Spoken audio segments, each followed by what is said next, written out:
हाय, कशा आहात सगळे? तर आजची रेसिपी आहे चिकन मोमोज आणि चटणी। सर्वात पहिली चटणी बनवून घेऊ। चटणीसाठी लागणारे साहित्य आहे अद्रक, लसूण, टोमॅटो, बेडगी मिरची, तिखट मिरची। मला थोडी चटणी तिखट हवी होती म्हणून मी 3-4 तिखट मिरची घेतलेली आहे। तुम्हाला हवं असेल तर फक्त बेडगी मिरची किंवा फक्त तिखट मिरची वापरू शकता। कढईमध्ये पाणी घेतलंय। पाण्यामध्ये बेडगी मिरची, तिखट मिरची, अद्रक, लसूण, टोमॅटो हे सर्व पाण्यामध्ये टाकायचं। उकळ आल्यानंतरला थोड्याच वेळामध्ये टोमॅटोची वरची साल निघायला लागते, म्हणजे आपलं हे सर्व साहित्य शिजलेलं आहे। आता टोमॅटोच्या वरची साल काढून घ्यायची आणि हे सर्व साहित्य एका बाउलमध्ये काढायचं। बाउलमध्ये काढून झाल्यानंतरला हे सर्व साहित्य थंड करून घ्यायचं। थंड झाल्यावरती मिक्सरच्या भांड्यात टाकून बारीक करून घ्यायचं। चटणी वाटण्यासाठी पाण्याची गरज लागत नाही, कारण हे सर्व साहित्य शिजून सॉफ्ट झालेलं आहे, म्हणून ते लगेच बारीक होतं। लाल भडक ओरिजिनल कलरची चविष्ट चटपटीत चटणी तयार झालेली आहे। चटणीची चव अजून वाढवण्यासाठी कढईमध्ये 1 दवडी तेल टाकायचं। तेलामध्ये चटणी टाकायची। मिक्सरचं भांडं धुवून चटणीमध्ये थोडं पाणी टाकलं। पाणी टाकून झाल्यानंतरला मिक्स करून घेतलं। आता चटणीमध्ये टाकायचं आहे red chilli sauce, green chilli sauce, soya sauce, aromatic powder. हे सर्व टाकल्यानंतरला मिक्स करायचं। त्यानंतर विनेगर आणि चवीनुसार मीठ टाकायचं। आता आपली चविष्ट चटपटीत चटणी तयार झालेली आहे।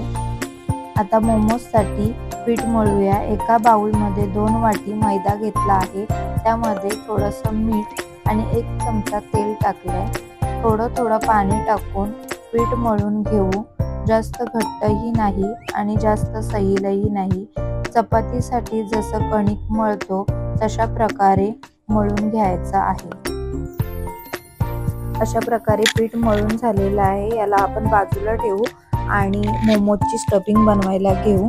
त्यासाठी मी इथे पाव किलो चिकन घेतलेलं आहे। याला बारीक पीसमध्ये कापून घ्यायचंय आणि याला मिक्सरला फिरवून घ्यायचंय।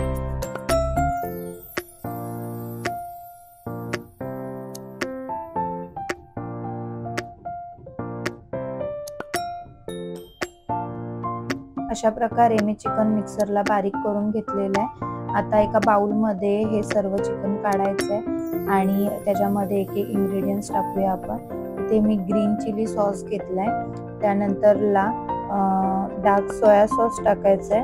त्यानंतरला विनेगर टाकलाय थोडासा आणि 1 चमचा शेजवान चटणी टाकले। ही मी घरीच बनवलेली चटणी आहे।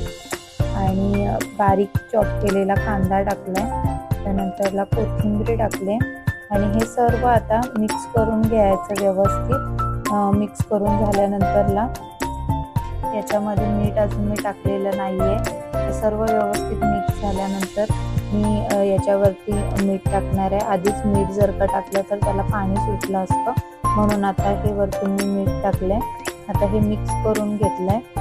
सगळी तयारी झालेली आहे। पिठाचा गोळा घ्यायचा, थोडासा मैदा लावायचा आणि लाटून घ्यायचं।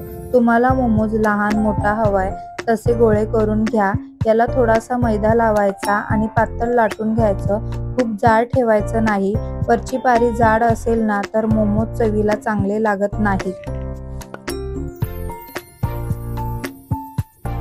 तलाटावरती पीठ ठेवायचं आहे। मधोमध उभ्या आकारामध्ये सारण भरायचं आणि दोन्ही साईडून प्लेट पाडून मोमोजचा आकार द्यायचा।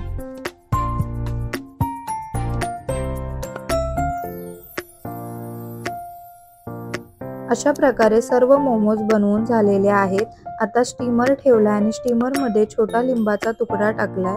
लिंबाचा तुकडा टाकल्यामुळे पाण्याचा आकार पडून भांडं काळं होत नाही। जाळीवरती मोमोज ठेवण्याआधी तळाला तेल लावायचं, त्यामुळे मोमोज काढताना सहज निघतात, तळाला चिकटत नाहीत। अशा प्रकारे सर्व मोमोज ठेवले आणि मोमोजला वरतून थोडं तेल लावून घेतलं।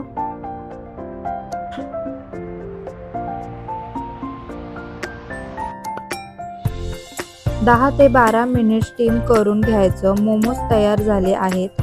मोमोज वरती थोडी मिरची पावडर टाकली, हिरवीगार बारीक कापलेली कोथिंबीर टाकली। आता आपले चविष्ट गरमागरम मोमोज खाण्यासाठी तयार आहेत। व्हिडिओ आवडला असेल तर लाईक करा, शेअर करा, सबस्क्राईब करा। व्हिडिओ पूर्ण पाहिल्याबद्दल धन्यवाद।